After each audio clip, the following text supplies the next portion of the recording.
Я успела попить кофе в трапезной, вот рядом с нашей церковью. И здесь можно прочитать или купить Библию с переводом на якутский язык. И не только, получается, Библию, здесь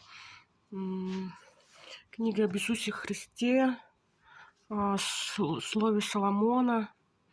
Также есть вот про сербских. Это как вы сказали, девушка? Это православный календарь сербских богословов.